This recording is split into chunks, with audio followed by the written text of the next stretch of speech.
ምን ሆኛለሁ?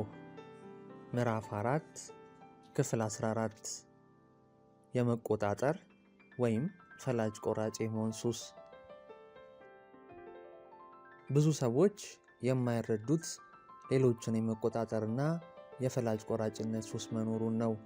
ፈላጭ ቆራጭ ወይም ሌሎችን የመቆጣጠር ሱስ ብዙውን ጊዜ ከበታችነት ስሜት የሚመጣ ነው። አምባገነንነት ብዙውን ጊዜ ምንጩ የበታችነት ስሜት ነው። የምትፈልገውን ነገር በቀጥተኛው መንገድ እንደማታገኝ ሲሰማህ ነው ወደ አምባገነንነት የምትመጣው። ወደ መጮህ፣ ጠረጴዛ ወደ መቀጥቀጥ ትሄዳለህ። ሰዎች በእርጋታ ተናግረህ የማይሰሙ ሆኖ ይሰማሃል። ቢሰሙኝም አይቀበሉኝም ብለህ ታስባለህ። ስለዚህ ተቀባይነት ለማግኘት ጩኸት፣ ቁጣ፣ ንዴት ታመጣለህ። ያንተን ሐሳብ የሚገዳደር የመሰለህን ማንኛውንም ሰው ሆነ ሐሳብ በጉልበት ተጠቅመህ ገለል ታደርገዋለህ። በማንኛውም መንገድ ቢሆን መወገድ አለበት።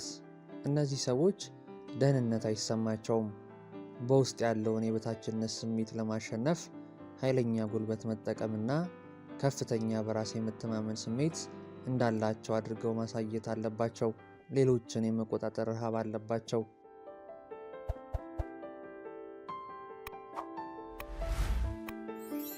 ከ8 ዓመት በፊት መርድ የሚባል ደንበኛዬ ነበረ። መርድ ከስሩ ያሉ ሰራተኞችን ሁሉ የሚያናግረው በቁጣና በጩኸት ነው። ስለዚህ ሁሉም ይፈሩታል። ካልቸገራቸው ከሱ ጋር መነጋገር አይፈልጉም። ስለ ራስ ስሜት ምን የሚሰማ እውነት አለ አልኩት። ኃይለኛ ነኝ፣ እቆጣለሁ። ኃይለኝነት ተመችቶሃል? ለእኔ አዎ፣ እኔ ተመችቶኛል። በዙሪያ ያሉ ብዙ ሰዎች ግን ደስተኞች አይደሉም። ብዙውን ጊዜ ሰዎችን ስትቆጣ ምን ይሰማሃል? በጣም ደስተኛነት ይሰማኛል። ምክንያቱም ብዙ ሰዎች አይጨማለቁብኝም፣ ከእጅ አይወጡም፣ እኔን ሊጎዱኝ አይችሉም። ይህ ማለት ሰዎች ብዙ ጊዜ ይጨማለቁብሃል ማለት ነው ብዬ ጠየቅኩት። እኔማ ራሴን አስከብራለሁ። እንደዚያ ባይሆን ሰው ክፉ ነው። ሰው ፊት ከሰጠሽው ችግር ነው። አይታዘዝሽም፣ የምትዩን አይሰማም። በአንተ አገላለጽ ልጠቀምና ሰዎች ሲጨማለቁ ትናደዳለህ? አሃ፣ በጣም ነዋ፣ ይጨንቀኛል። እና የእነሱን ስሜት አንተ ላይ ጥሩ ስሜት ይፈጥርብሃል ማለት ነው አልኩት። አዎ፣ እነሱ እንደዚህ ቢሆኑ የኔን ክብር ዝቅ ያደርጉታል አለኝ። ክብርህ ዝቅ ቢል ምን ይሰማሃል? የበታችነት ይሰማኛል። የበታች መምሰልም ሆነ መሆንም የለብኝም። የበታችነት እንዳይሰማህ ነው ማለት ነው በቁጣና በንዴት የምታናገረው ሰዎችን ወደ መቆጣጠር የምትሄደው የበታች አድርገው እንዳያዩክ ነው ማለት ይቻላል አልኩት። አዎ፣ ሰዎች ላይ የምናደደውና የምቆጣው ለዚያ ነው።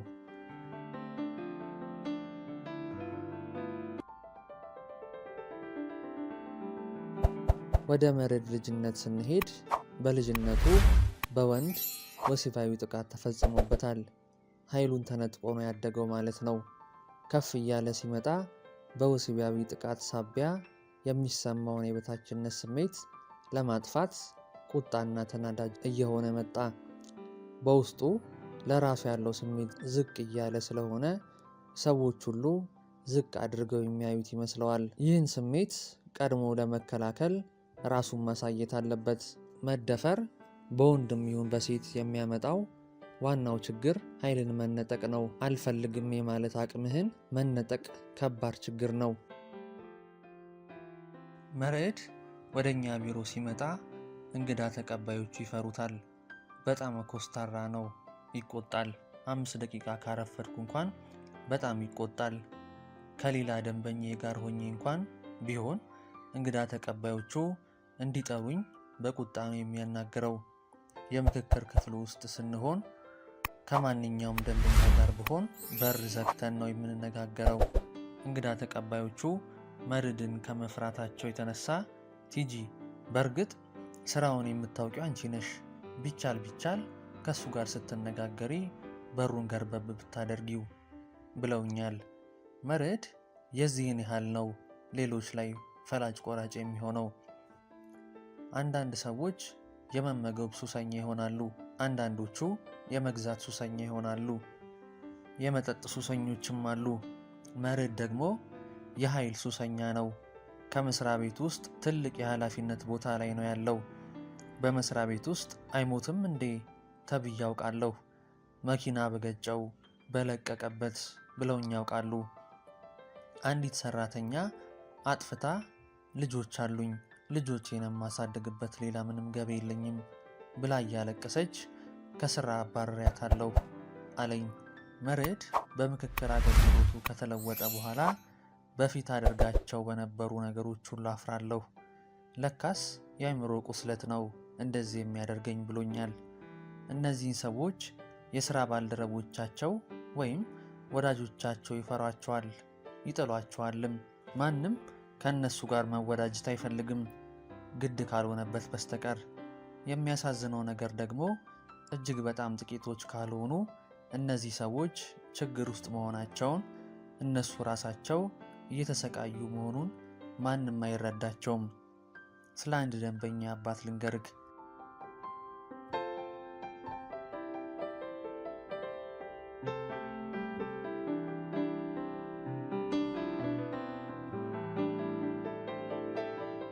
የደንበኛ አባት ሁሉን ነገር መቆጣጠር የሚፈልጉ ናቸው።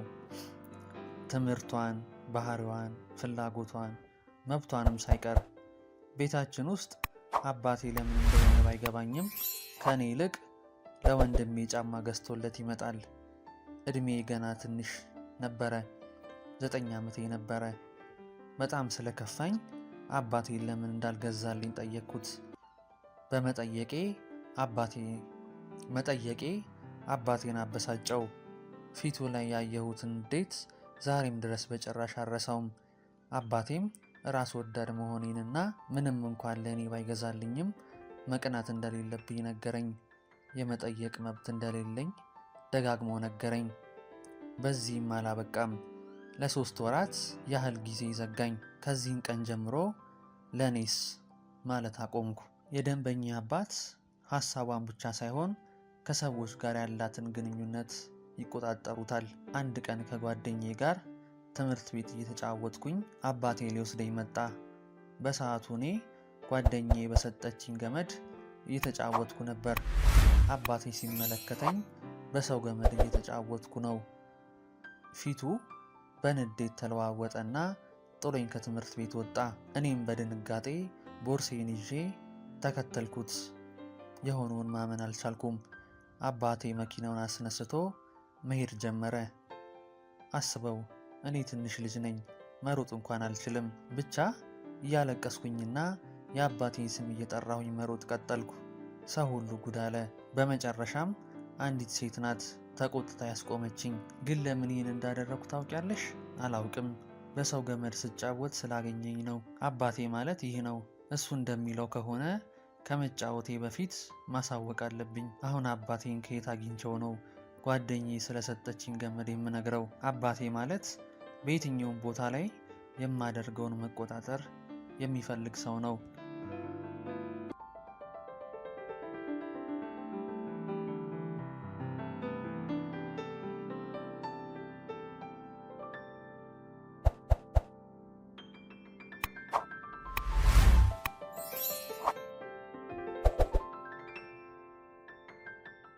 ምን ሆንኩና? ደህና ነኝ። ብዙ ሰዎች በተወሳሰበ ችግር ውስጥ ሆነውም ወደ ስነ ልቦና ባለሙያዎች ወይም ቢሮዎች ለመሄድ የተለያዩ ስያሜዎች በመስጠት ፈቃደኛ አይሆኑም። ምናልባት ሙያው በንግግር የሚካሄድ እንደመሆኑ እንዴት ለዚህ ይከፈላል ብለው የሚያስቡም አሉ። እንግዲህ የእኛ ባህልና ማህበራዊ አኗኗር ለምክክር እንዴት ይከፈላል ብሎ ሊያስብም ይችላል። በሀገራችን ለሽማግሌዎች አይከፈልም። አውቀውም ይሁን ሳያውቁ ከዚህ ጋር የሚያያይዙት ይኖራሉ። የ21ኛው ክፍለ ዘመን ሰዎች ለችግሮቻቸው በሂደት ሳይሆን በፍጥነት ነው ምላሽ የሚፈልጉት። ደበረኝ፣ ትንሽ ዘና ማለት ፈልጋለሁ ብትለኝ ፊልም ከፍትልሃለሁ። ወዲያው መሳቅ ትጀምራለህ። ራስን ካመመክ ወዲያው ማስታገሻ ትወስዳለህ። ቶሎ መፍትሄ ማግኘት አንዳንድ ጊዜም ህመሙ ተመልሶ እንዲመጣ እድል ይሰጠዋል። ፈጣን ምላሽ በመፈለግ በሽታው ከስሩ እንዳይነቀል ልታደርግ ትችላለህ። ሳሉን ቶሎ ብታድነውም ኒሞኒያ ውስጥህ አለ። አንዳንድ መድኃኒቶች አንተን በማዳን ፈንታ ተደጋግመው ከመወሰዳቸው የተነሳ መድኃኒቱ በሽታውን ተላምዶት ቁጭ ሊል ይችላል። አንዳንድ ሰዎች እንዲህ የተባለውን ኪኒን ወይም ሽሮፕ እየወሰዱ ካሁን በፊት እድን ነበር፣ አሁን ግን በወስደውም አላድን ብሎኛል ይላሉ። መድኃኒቶቹ ጉንፋኑን ማዳናቸውን ነበር እንደ መዳን የቆጠረው። ኒሞኒያው ግን በሳሉ የተነሳ የተሻለ ቢመስለውም ምንም አይነት እሱን የሚነካ መድኃኒት ስላልተሰጠው አይድንም። የተሻለ መስሎ ያገረሻል። እንደውም የበለጠ ህመሙ እንዲያድግ ነው እድል የሚሰጠው። ወደኛ ቢሮ የሚመጡ ብዙ ሰዎች በተመሳሳይ ሁኔታ የሚሉት የኔ ችግር እንኳን ቀላል ነው፣ ብዙ ጊዜ የሚወስድ አይደለም፣ አንቺ ስራ ስለሚበዛብሽ ጊዜሽን አልሻማም፣ እኔ እገሌ ነግሮኝ እንጂ ብዙ መምጣት ላይኖርብኝ ይችላል ይላሉ። ወደኛ ቢሮ የሚያስመጣ ቀላል ችግር እንደገጠማቸው ነው ብዙዎች የሚያስቡት። ደህና ነኝ የሚለው ሀሳብ በተለያየ ምክንያት ሊመጣ ይችላል። ለምሳሌ ሐኪሞችን ለህሙማናቸው እነሱም እንደ ሰው ሊያማቸውና ሌላ ሐኪም ጋር ሄደው ሊታከሙ እንደሚችሉ አይነግሯቸውም። ህመሙን ለህመምተኛው አያቀሉትም። እነሱ ሁልጊዜ አዳኝና መፍትሄ ሰጪ እንደሆኑ አድርገው ነው የሚቀበሉት። ፖለቲከኞቻችንም ሁሌም ሱፍና ከረፋት አድርገው ነው የምናያቸው። ሁሌም እነሱ የሰውን ችግር ሊፈቱ የተቀመጡ ናቸው። ውስጣቸው እነሱም እንደ ሰው ችግር ሊገጥማቸው እንደሚችል አናውቅም። ፖለቲከኞቻችን ደጋግመው ጸጸት የለብኝም ነው የሚሉት። ማንም ስለ ድባቴና የስሜት መጫጫን እንዳለበት አይደለም የሚነግርህ። ስሜትን ማውጣት ደብሮኛል፣ ጨንቆኛል ማለት እንደ መሸፈኛ ነው የሚቆጠረው። ስለዚህ ብዙ ሰዎች ጤነኞች ናቸው፣ አንተ ግን ታመሃል። ስለዚህ አንተም እንደ ሌሎች ጤነኛ ለመባል ደህና ነኝ፣ እኔ ምንም አልሆንኩም ትላለህ ማለት ነው። በባህላችንም ስሜታችንን መግለጽ እምብዛም የተበረታታ አይደለም። የራስን ችግር ለራስ ባዮች ነን። መቅደላዊትና ባለቤቷ እኛ ቢሮ የመጡት ከመካከላቸው ችግር ተፈጥሮ ነው። እንደመጡ በመጀመሪያዎቹ ንግግሮች እኔ ችግር ኖሮብኝ አይደለም የመጣሁት፣ የእሱ ነው ችግሩ ሁሉ፣ እንድትመክሩት ነው ያመጣሁት አለችኝ። መቅደላዊት ቤት ውስጥ ልጆቿ ላይ ትጮኻለች፣ ትደበድባቸዋለች። በመስሪያ ቤትም አለቃ ስለሆነች በበታች ሰራተኞች ላይ ሁሉ መጮህ መለያዋ ባህሪዋ ነው። ሰራተኞቹን ማንነትን የሚነካ ስድብ ነው የምትሰድባቸው። ለዚህ ሁሉ ተጠያቂ የምታደርገው ባሏን ነው። እሱ ነው እያበሳጨ ይህን ሁሉ የሚያናግረኝ ትላለች። የእሱን ችግር ልንገርሽ፣ ዘመድ ያበዛል፣ ንብረት ያሸሻል፣ ዘመዶቹን በጣም ይረዳል፣ ስራ ያለውን ዘመዱን ጭምር ይረዳል። እውነቴን ንገሪኝ ካልሽኝ እዚህ ያሉ ዘመዶቼ ሁሉ ቢያልቁ ከገጠር አምጥቶ መርዳቱን አይቅ። እውነቱን ልንገርሽ፣ እውነቱን ንገሪኝ ካልሽ እዚህ ያሉ ዘመዶች ሁሉ ቢያልቁ ከገጠር አምጥቶ መርዳቱን አይተውም አለችኝ። ሌላስ ምን የተፈጠረ ችግር አለ? እኔ ደመወዝተኛ ነኝ፣ እሱ ደግሞ ነጋዴ ነው። ስለ ንግዱ ወቅታዊ መረጃ አይሰጠኝም። ስጠይቀው እኔ ራሴ አላውቀውም። የሆነ ሰው ቀብድ ይሰጠኛል። የተሸጠውንና ያልተሸጠውን ሁልጊዜ እየመጣው ላንቺ መናገር አልችልም ይለኛል። በእርግጥ ልጆቹ ጥሩ ትምህርት ቤት ይማራሉ። ቤት ውስጥም የሚጎልብኝ ነገር የለም። ሳናግረው መልስ አይሰጠኝም፣ ዝም ነው የሚለኝ። በዚህ ስለምናደድ የማደርገውን አላውቅም። አንዳንዴ ልጆቼንም እመታቸዋለሁ፣ እጮህባቸዋለሁ። መጮህ ብቻ ነው ወይስ ትመቻቸዋለሽ? እደበድባቸዋለሁ። እነሱ ላይ ብቻ ሳይሆን ሰራተኞቻችንም ላይም እጮህባቸዋለሁ። ብዙ ጊዜ ሰራተኞች አይበረክቱልኝም ትላለች። ጎረቤቶቿ በጮቷና ልጆቹን በመደብደባ ያውቋታል። ከልጆች ጋር ያለሽ ግንኙነት ምን ይመስላል? እነሱማ ወደ አባታቸው ያደላሉ፣ እኔን መች ይፈልጉኛል ብለሽ ነው? ከኔ ይልቅ ለአባታቸው ያደላሉ። በልጆችሽና አባታቸው መካከል ያለውን ግንኙነትስ ምን ይመስልሻል ብዬ ጠየኳት። እሱን ይወዱታል፣ ይቀርቡታል። ገና እሱ ሲመጣ ቤቱ ሁሉ ፍክትክት ይላል። እኔን ባይጠሉኝም እንደሱ አልሆንላቸውም። ይህ ሲሆን አንቺ ምን ይሰማሻል? ቅር ይለኛል። እኔም እንደ አባታቸው በሆነላቸው ደስ ይለኝ ነበር፣ ግን ያቅተኛል። ማንም እናት ብትሆን ከልጆቿ ጋር ሰላም ብትሆን ልጆቿ ቢወዷት ትፈልጋለች። እኔ ግን እንደሱ መሆን አልቻልኩበትም። መቅደላዊት ያደገችው ከአጎቷ ቤት ነው። አጎቷ እየቀጠቀጠ ነው ያሳደጋት። አሁን ያለችባቸው ችግሮች ስር መሰረቱ አጎቷ ቤት ከነበራት አስተዳደግ የሚቀዳ ነው። እሷ እኔ ምንም ችግር የለብኝም ብትበል እንጂ በብዙ ችግር ውስጥ ነው ያለችው። የባሏን ዘመዶች አለመውደድና ወጪ ገቢውን አለማወቋ ሳሉ ነው። ኒሞኒያው ግን እሱ ውስጥ ነው ያለው። ሳሉን ነው የእኔ ችግር ቀላል ነው ያለችው። ኒሞኒያውን አታውቀውም ወይም አልታያትም። ምህረትም እንደ መቅደላዊት ሁሉ ወደኛ ቢሮ ስትመጣ ባሌን እንድትመክሪልኝ ነው የምፈልገው ብላ ነው የመጣችው። እሷ ላይ ምንም ችግር እንደሌለባት ነው የምታስበው። ባለቤቴ ንብረቶቻችንን በሙሉ በእህቱና በወንድሙ ስም አድርጎታል። ጠርተሽ እንድታናግሪልኝ ይፈልጋለሁ። እኔ ችግር ኖሮብኝ አይደለም የመጣሁት፣ ባሌን እንድታናግሪልኝ ነው አለችኝ።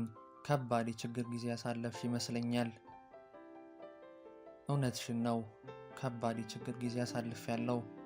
በእውነት ይህን ያህል በደል ለእኔ አይገባኝም። ባሌ ስለ ንብረቱ ምንም አይነግረኝም። አንቺ ራስሽ እንዲነግርሽ ሀሳብ አቅርበሽለት ታውቂያለሽ አልኳት። አዎን፣ ግን አትጨማለቂ ነው የሚለኝ። ከዚያ ኮርፈኛል፣ በር ይዘጋል። በዚህ ጊዜ አንቺ ምን ታደርጊያለሽ? ይጨንቀኝና አለማመጠዋለሁ። ከዚያ ሰላም ይወርዳል። እንደገና ግን ደግሞ ይቀጥላል።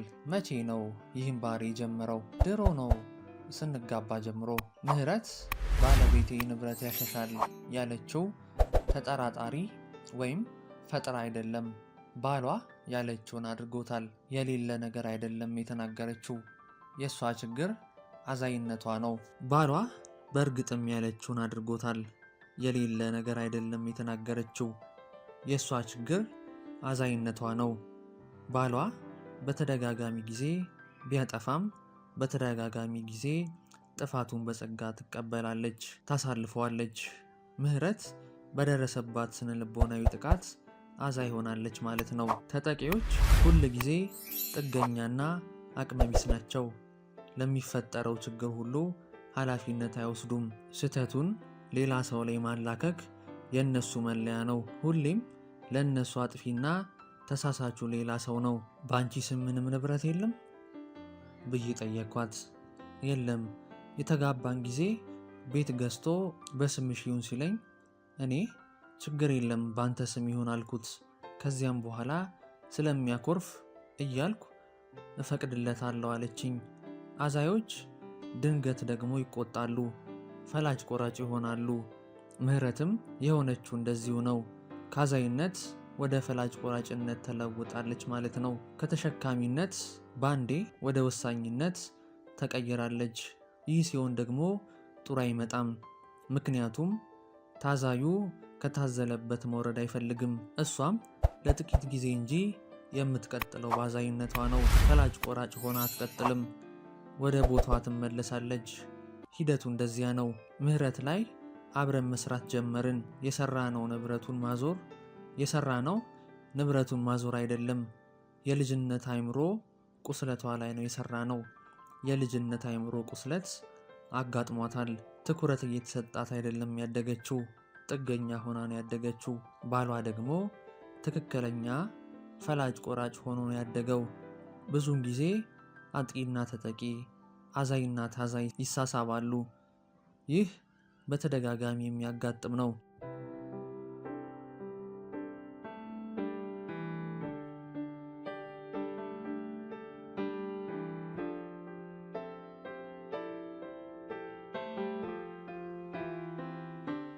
ለባላቸው ሴተኛ አዳሪ ከፍለው የሚያመጡ ሴቶች አሉ። ይህን ማመን ከባድ ነው። ይሁንና ግን ጉዳዩ አለ።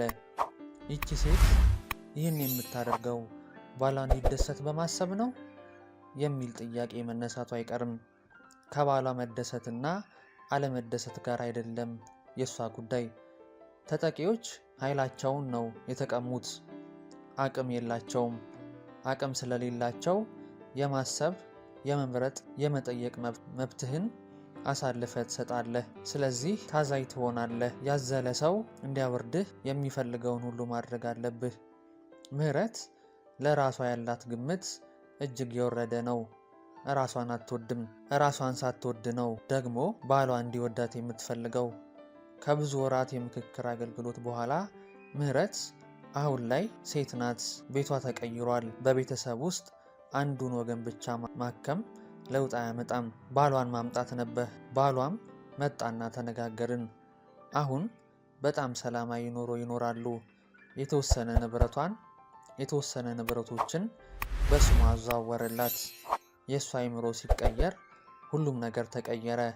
ምህረት መጀመሪያ ስትመጣ እኔ ምን ሆንኩና ብትልም ዋናው ስራ የተሰራው እሷ ጋ ነው። እሷ ስትቀየር ነው ሁሉም ነገር የተቀየረው።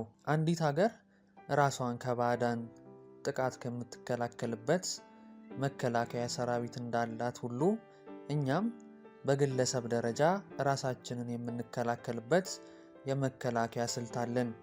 አንዳንድ ጊዜ በግልጽ ችግር ላይ ሆነን ምንም አልሆንኩም፣ ምን ሆንኩና አረ እኔ ያን ያህል ችግር የለብኝም ብለን የሚሰማንን ስሜት እንክደዋለን። ህመም እየተሰማን ውስጣችንን ምንም ችግር የለብኝም ይላል። ሰዎች ወደ ስነ ልቦና ባለሙያ ጋር ብትሄድ ሲሉ ምን ሆንኩና ትላለክ። አእምሯችን እኛን ለመከላከል ምንም ችግር የለብኝም ብሎ ይክዳል።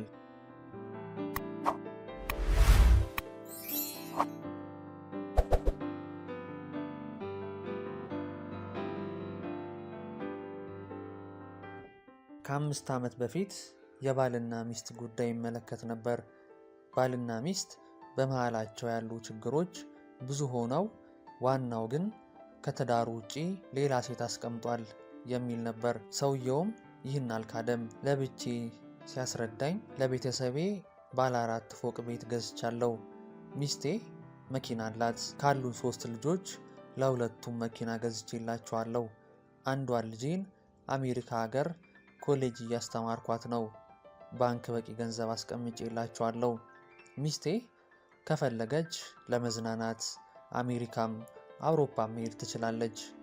ቤተሰቦቼ ለደቂቃ ያክል አይቸገሩም። ይህን ሁሉ ያደረግኩ ሰው ከአንዲት ሴት ጓደኛዬ ጋር ዱባይ ሄጄ ብዝናና ምን ችግር አለው አለኝ። ይሄ ጥፋትን መቀነሻ መከላከያ ስልት ነው። ችግሩን ማሳነስና ያንተን ማንነት ከፍ አድርገ ማሳየት ማለት ነው። እኔ የስነ ልቦና ምክክር አያስፈልገኝም። ይህን ሁሉ አድርጌ አንዲችን ማድረግ ያን ያህል የተጋነነ ችግር አይደለም ብሎ ራሱን መከላከል ያዘ። ከዚያም አልፎ ሁሉንም ችግር ወደ ሌላው አሻግሮ ራሱን ነፃ ማድረግን ፈለገ። ራስን የባሰ ችግር ካለባቸው ጋር አወዳድሮ እንደውም እኔ ደህና ነኝ ሌሎች አሉ አይደል እንዴ እያሉ ራስን በማጽናናት መልክ መከላከልም አለ። ቀደም ባሉ ዓመታት እኔ ጋር የመጡ ባልና ሚስትየው ስለ ባሏ የተለያዩ ችግሮች ዘርዝራ በዋነኝነት ግን የቤት ወጪ በቂ አይሰጠኝም፣ የሚሰጠኝ ለኑሮ አይበቃኝም። ባል ደግሞ በበኩሉ እስቲ ጎረቤቶቻችንን እንመልከት፣ እነሱ የሚበሉት ከስንት ጊዜ አንዴ ነው። እኛ ቤት እኮ በሳምንት ቢያንስ 3 ቀን ስጋ ነው የምንበላው። የነሱ ልጆች የሚማሩት መንግስት ትምህርት ቤት ነው። የኛ ልጆች ግን የግል ትምህርት ቤት ነው የሚማሩት። የጎረቤት ልጆች በአምናው ዩኒፎርም ነው ዘንድሮም የሚማሩት። የኛ ልጆች እኮ ዘንድሮ ብቻ ቅያሪ ዩኒፎርም ነው የተሰፋላቸው። ለምንድን ነው እሷ ተመስገን የማትለው? ለምንድን ነው ጎረቤቶቿን የማታየው? አለ። 1 ሰዓት በሙሉ ያለቀው ስለ ጎረቤቶቻቸው እየነገረኝ ነው። ይህ ራስን መከላከያ ስልት ነው። ይህ ሰው ራሱን ማረጋጋትና ደህና ነኝ፣ ምንም ችግር የለብኝም እንዲህ እያደረገ ራሱን ከሌሎች ጋር ማወዳደር ነው። ረጅም ጊዜ አብሬያት ባልሰራም አንዲት ደንበኛዬ ነበረች። አንድ ዕለት ወደ ቢሮ ስትመጣ አካባቢው ተረብሿል። እሷ ታለቅሳለች። የማልቀሷ ምክንያት ፍቅረኛዋ እንለያይ ማለቱ ነው። ወደ ስራ ስትመጣ እባክሽ አንቺ እያት እንዲህ ሆና ወደ ቤት መመለስ የለባትም ብለውኝ ነው እሷን ማየት የጀመርኩት። ፍቅረኛዋም አብሯት መጥቷል። መኪና ውስጥ ልትገባበት ራሴን አጠፋለሁ እያለች አስቸግራ ነው የመጣችው። ታለቅሳለች። ምግብ ከዚያ በፊት ባሉት ቀናትም በስርዓት አልበላችም። ማንኛውም የስነ ልቦና ባለሙያ እንደሚያደርገው መጀመሪያ ያደረግኩት ራሷን ማረጋጋት ነው። ስትረጋጋ ቀለል ያለ ምግብ እንድታዛ አደረግኩኝ። ሰውነቷ በምግብ እጦት ደክሞታል። ከተረጋጋችና ምግብ ከቀመሰች በኋላ ስለሆነችው ነገር ጠየኳት።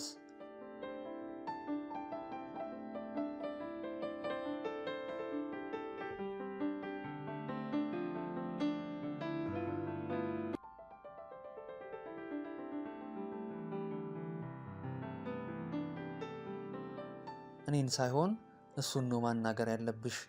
እኔ ምንም አላጠፋሁም። የተካድኩት እኔ ነኝ። ቃል የታጠፈብኝ እኔ ነኝ። ከማፍቀር በላይ ያጠፋሁት ጥፋት የለም። እኔን ምን ታናግሪኛለሽ? እኔ ምንም ችግር የለብኝም። ማናገር ያለብሽ እሱን ነው አለችኝ። ልክ ነሽ፣ ግን እሱን ለማውራት መጀመሪያ አንቺ የተፈጠረውን ችግር ንገሪኝ። አንቺን ስረዳሽ እሱን መጠየቅና ማናገር ቀላል ይሆንልኛል አልኳት። እኔ በጣም የማፈቅረው ለፍቅራችን ዋጋ ከፍያለሁ። እሱን በዚህ ልክ ከማፍቀር ውጪ ያጠፋሁት አንድም ነገር የለም። የከዳኝ እሱ ነው፣ ያሳመመኝ እሱ ነው፣ ለዚህ ያበቃኝ እሱ ነው። እኔ ምንም ችግር የለብኝም። ልክ ነሽ። የእሱስ ችግር ምንድን ነው? እስቲ ያጠፋውን ንገሪኝ። አይረዳኝም፣ ቦታ አይሰጠኝም። የምናገረውን ነገር በሙሉ ቀለል አድርጎ ያልፋል። ሁሉንም ነገር ቀላልና እኔ ግን ያከበድኩት አድርጎ ይቆጥረዋል። ከኔ ይልቅ ለሌላ ሰው ቦታ ይሰጣል። በመጨረሻ ላይ በሱ ብሶ እኔና አንቺ የተግባባን ስላልሆነ እንለያይ አለኝ። መሞት ፈለግኩኝ አለችኝ። ያልተግባባችሁበትን ምክንያት ወደኋላ እናቆየውና አንቺን ያሳመመሽ ነገር መለያየቱ ነው አልኳት። አሁን መለያየቱ ነው። ስለ መለያየት ሳስብ ገና ያመኛል። የመሞቱ ነው የሚመስለኝ። በመጀመሪያ የሚያረጋጋትን ልምምዶች ሰራን። የቱጋ ነው ህመም የሚሰማሽ አልኳት። ልቤን ያፈነኛል። ወደኋላ ተመለሽና መጀመሪያ ልብሽን ያፈነሽን ነገር ለማስታወስ ሞክሪ እስቲ አልኳት። ይቺ ሴት ሙሉ ወሬዋ እሱ መኮንን ነው። ለሁሉም ጥፋት ተጠያቂ የምታደርገው እሱን ነው።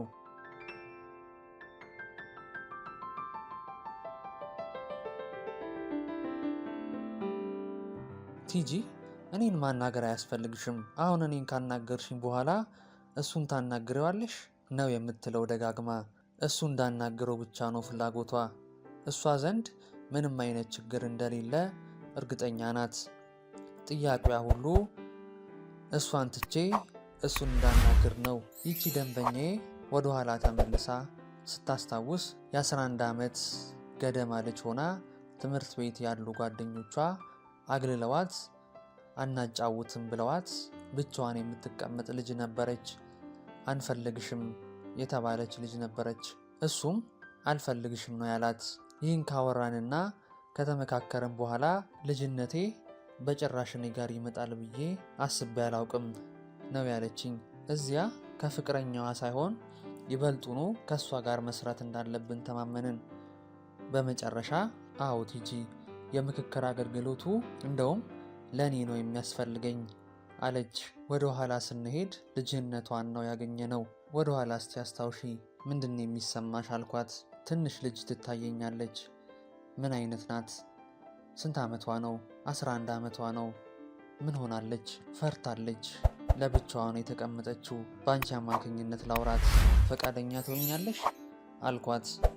ትችያለሽ አለችኝ። ከዚያ ከ11 ዓመት ሕፃን ጋር ማውራት ጀመርን። ምንድን ነው የሆንሽው? ትንሿ ልጅ አናግሪኝ አልኳት። ፈርቻለሁ፣ ትምህርት ቤት አስጠልቶኛል። ለምን? ጓደኞቼ በሙሉ አይፈልጉኝም፣ አያስጠጉኝም። ምን አድርገሻቸዋል? ምንም፣ እንዲሁ ዝም ብለው ነው የማይፈልጉኝ። በጣም ነው የማስጠላቸው። ፈርቻለሁ አለችኝ። ፍቅረኛዋ እንለያይ ሲላት አልፈልግሽም እያላት ነው። በልጅነቷም አንፈልግሽም የተባለች ልጅ ናት።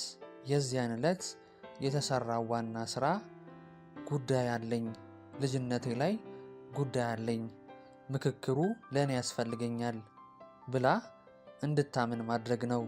ይቺ ሴት በልጅነቷ ተገፍታለች። ፍቅረኛዋ አልፈልግሽም ሲላት የልጅነት ትውስታዋ እንዳለ ነው ግልብጥ ብሎ የመጣው።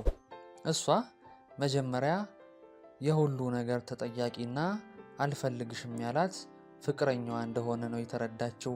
ይሁንና ፍቅረኛዋ ሳሉ ነው። ኒሞኒያው ያለው ልጅነቷ ውስጥ ነው፣ ትምህርት ቤት ውስጥ ነው። አለመፈለግ፣ አለመወደድ የዛሬ ጉዳይ አይደለም። ዛሬ የሚታየው ሳሉ ነው። ራሴን አጠፋለሁ፣ እሞታለሁ የሚያስብለን የዛሬ አለመፈለጋችን አይደለም፣ የልጅነታችን የአይምሮ ቁስለት ነው። ያ ትውስታ ነው እኛ ረስተነው ብዙ ዓመታት አልፎ ዛሬም ድረስ ያልተወን። ዛሬ የገጠመን ትናንት የተኛውን አውሬ ይቀሰቅሰዋል። በ17 ዓመት የምክክር ባለሙያነቴ የተረዳሁት ነገር አሁን ካለው ማንነታችን ይልቅ በልጅነታችን ወቅት ከወላጆቻችንና ከአካባቢያችን ሰዎች ጋር ያለን ቁርኝት የፍቅር ግንኙነታችንን ይወስነዋል። በልጅነታችን ያልተመለሱ ጥያቄዎችን ነው በአሁን ግንኙነታችን ላይ ለማስመለስ የምንሞክረው። ለምሳሌ በሕፃንነቱ ከወላጆቹ ጋር ያለው ግንኙነት የላላ ብዙ ጥያቄዎች ሳይመለሱለት ያደገ ልጅ አድጎ የፍቅር ግንኙነት ውስጥ ሲገባ ቶሎ ጥብቅ ለማለት እድሉ የሰፋ ነው። ከተለመደው ግንኙነት የወጣና ፈጥኖ በፍቅር የሚወድቅ፣ ፍቅረኛውን ደግሞ ደጋግሞ ማግኘት አሁንም የመደወል ባህሪ ነው የሚያሳየው። መለየት የሚባለውን ስሜት በቀላሉ ሊቀበሉ አይችልም። ካልፈለገች አላስገድዳትም የሚል ቃል ከአንደበቱ ሊወጣ አይችልም። በልጅነቱ ፍላጎቶቹን ራሱ ካልጠየቀ እናቱና ሞግዚቱ ተረድተው አያቀርቡለትም። ዳይፐር በጊዜው አይቀየርለትም። መጠየቅና እርግጠኛ መሆን አለበት። አሁን ጡጦ ተሰጥቶት በኋላም በአጋጣሚ እንደሚሰጠው እርግጠኛ አይደለም። የሽንት ጨርቁ መቼ እንደሚቀየርለትም አያውቅም። ስለዚህ ካደጉ በኋላ መተማመንን አጥብቀው የሚፈልጉ ይሆናሉ። አሁን በእጃቸው ያለውን ሁሉ እስከ መቼ እንደያዙት እንደሚቆዩ ማረጋገጥ ይፈልጋሉ። ፍቅርም ቢሆን ስራም ቢሆን ግንኙነትም ቢሆን አሁን ደውለው መልሰው ደግሞ ይደውላሉ። ውይ ደወለ ደግሞ የሚባሉ አይነቶች ናቸው። 10 ማረጋገጥ ይፈልጋሉ። ያኔ በሕፃንነታቸው ሲያለቅሱ ጡትም የሚሰጣቸው ልጆች ሲያድጉም ፍላጎታቸውን በጩኸት የማስፈጸም እድላቸው የሰፋ ነው። ረጋ ብለው አስረድተው የሚፈልጉትን ማግኘት እነሱ ጋር የለም። ለትንሽ ለትልቁ መጮህ ነው። ምክንያቱም የሚፈልጉትን ነገር ካላለቀሱ አይሰጣቸውም ነበርና። ሚስት አንድ ጊዜ ቢሮዬን አንኳኩታ ትገባና እናንተ ጋር ያሉ የምክክር ፕሮግራሞች ከባለቤቴ ጋር መጥቼ መከታተል እፈልጋለሁ። በእርግጥ እሱ ፈቃደኛ የሚሆን አይመስለኝም። ችግር ያለበት ግን ደግሞ እሱ ነው አለችኝ። የባለቤትሽ ችግር ምንድን ነው? ገንዘብ አይበቃውም። የኔን ገንዘብ ወስዶ እመልሳለሁ ይላል። ግን አንድም ቀን ሞልቶለት መልሶ አያውቅም። በሚቀጥለው ቀን ጭራሽ ይህን ያህል ብር ፈልጋለሁና ስጪ ነው የሚለኝ። 4 ልጆች አሉን። ኮሌጅ የገቡ ልጆችም አሉን። ግን ልጆቼ በሱ ያፍራሉ። እሱ አባትም ባልም የመሆን ብቃት የለውም። ምን እንዲሆን ነው የምትፈልጊው? ገንዘብ አያያዙና ህይወቴ እንዲስተካከል ነው እናንተ ጋር የመጣሁት። አለበለዚያ አብረን መኖራችን ምንም ትርጉም የለውም አለች። ይቺ ደንበኛዬ ማንኛውንም ገንዘብ ለባሏ የምትሰጠው እሷ ናት። ሁለቱም ነጋዴዎች ናቸው። ምዕራፍ 3 ላይ እንዳነሳ ነው እሷ ታዝለዋለች፣ እሱ ደግሞ ይታዘላል። ሚስት ለባሏ የሰጠችውን ብር መልሶ እንደማያውቅ እያወቀች ነው ደጋግማ የምትሰጠው።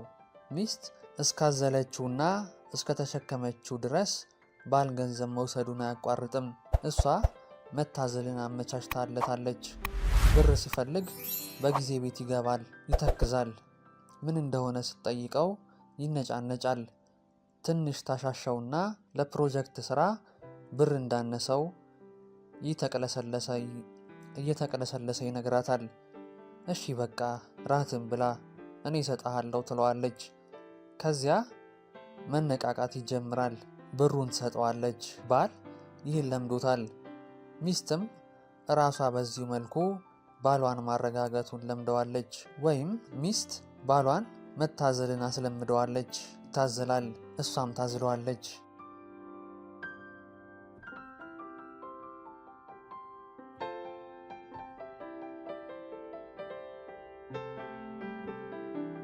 ሁለት 100,000 ብር ከሰጠችው በኋላ ይለቀቅልኛል ያለው ብር አንድ ጊዜም ተለቆለት አያውቅም። ብሩ ተለቀቀልን እንዴ ብላ ስትጠይቀው የሚሰጣት መልስ እስቲ ተይኝ ባክሽ፣ በህይወት መቆየቴም የሚገርም ነገር ነው ይላታል። ይቆጣልም። ባል መጀመሪያ ተጠቂ ሆኖ ነበር፣ ከዚያም አጥቂ ሆኖ ይመጣል። ሰውየው ስኳርና ደም ግፊት አለበት። ስለዚህ ሚስትየው ስጋት እንዲሰማት ያደርጋል። እሷንም እየጨቀጨቀ ለሞትና ለመኪና አደጋ እንዳታጋልጠው እንደሚሰጋ ይነግራታል። አጥቂዎች ጥፋታቸውን ሁሉ ሌላ ላይ ማላከክ፣ ራሳቸውን ነፃ ማውጣት ዋነኛ መለያቸው ነው። ሌላም ጊዜ እራት እንዲበላ ሲጠየቅ አኩርፎ አልበላም ይላል። ምክንያቱን ስትጠይቀው ብር ይለቀቅልኛል ብሎ ከጓደኛው መበደሩንና ብሩ ስላልተለቀቀለት የጓደኛውን ዓይን ማየት እንደፈራ፣ ዘንድሮ በዚህ ስራ መበላሸት በህይወት መኖሩን እንደሚያጠራጥረው ይነግራታል። እሷም በዚህ ራሱን እንዳያስጨንቅና መክራ ራሱን እንዲበላ አድርጋ የጠየቀውን ብር ትሰጠዋለች፣ ታዝለዋለች ማለት ነው። እሱም ይታዘላል። ድራማው ይቀጥላል። ይህን ታሪክ ስናይ ሚስት ችግር ያለበት ባሌ ነው፣ እሱ ነው ትምህርት የሚያስፈልገው ትላለች። ግን እውነትም ባሏ ብቻ ነው ችግር ያለበት? እሷስ በዚህ ቤት ችግር አላዋጣችም? እሷ መስጠት ባታስለምደው ባል ሁልጊዜ ጠያቂ ይሆን ነበር? እሷ ለማዘል ባትፈቅድ እሱ ይታዘላል? ሁለቱም ችግር አለባቸው። ሚስት እኔ ምን ሆንኩና ብትልም ሆናለች። ሚስት በልጅነቷ የተነገራትና ያለፈችበት ህይወት አለ። ሰዎችን ስለማዳን፣ ስለመርዳት እየተነገራት ነው ያደገችው። ካለፈችበት ህይወት መንገድ የተነሳ ባሏን ታዝለዋለች።